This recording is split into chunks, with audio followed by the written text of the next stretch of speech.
Okay, and this kind of shows how blood pressure happens throughout the body, not just in the heart, but what's happening in the blood vessels. Because what is that heart when it's pumping and it's pushing blood or accelerating blood?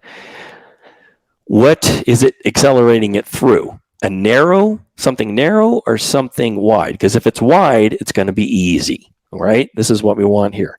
Nice and wide. When it is restricted in the thickness of those walls or make it more narrow, it's much more difficult to push through, right? To push that blood through, and that causes blood pressure to go up. So once again, that's why we don't want plaque in our blood vessels, right? That's why we want a healthy endothelium. That's why we don't want those fascial restrictions down on our blood vessels, which also will increase blood pressure. Anything that makes it more difficult for the blood to get through is going to increase the blood pressure. It is the measurement of the force blood pressure is between your artery walls. Okay, how narrow is that? Okay, that's going to determine the pressure. All right, so now let's look, because now through the heart and all the stuff it's got to get through, there's a lot it's got to get through, right? So the heart is up here. You can't see it on the screen, but then it has to supply the body, particularly the penis is what we're interested in, right? So first it's got to go through the diaphragm. Okay, so diaphragm restriction could be a big one, especially fascial restrictions here. We always look at right away. Goes all the way through the abdomen and then feeds the pelvis. Okay, all that's got to be flowing well to get great blood flow into the pelvis to feed the penis. And if you remember, once again, this is back in a previous lesson. If you go to the BFAI class number 1 in the free group, you'll see much more about this.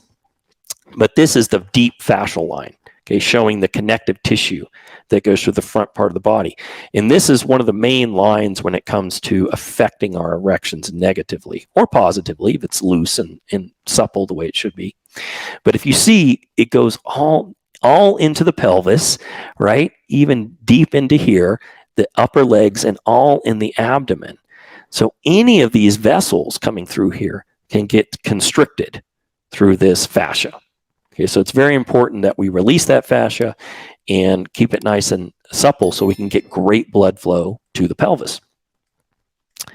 And I also want to show that how much the legs play a role in here, because it goes through the abdomen into the pelvis and into the legs and then has to come back up, right? So we want great blood flow into the legs too.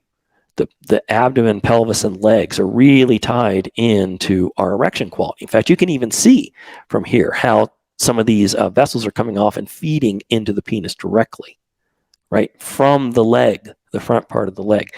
So we want to release all of that. I just want to bring it to your attention how important blood flow in the leg is to your erections. And, and then we'll show here, there's a lot of blood flow that's got to get in. I mean, all of these chambers in here, right, have to be working well, and they have to be able to hold all that blood. See, so they're kind of nice and small when they're flaccid, but in order to make them big, all that blood's got to come in there and fill all these chambers up. And that's what we need. And that's why it's got to go through the entire body to the pelvis, not just in the penis itself. We got to do that too. We got to worry about that too, but we got to get it to the penis as well. Really important to understand that.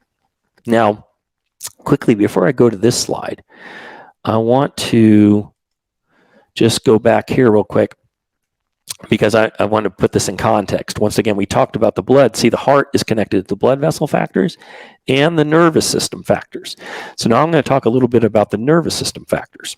If you would like help with your unique and personal situation from us, I put a link below that will explain all the different ways that we can help you get and maintain superior stage 4 rock solid hardness and lasting power both permanently and naturally at any age.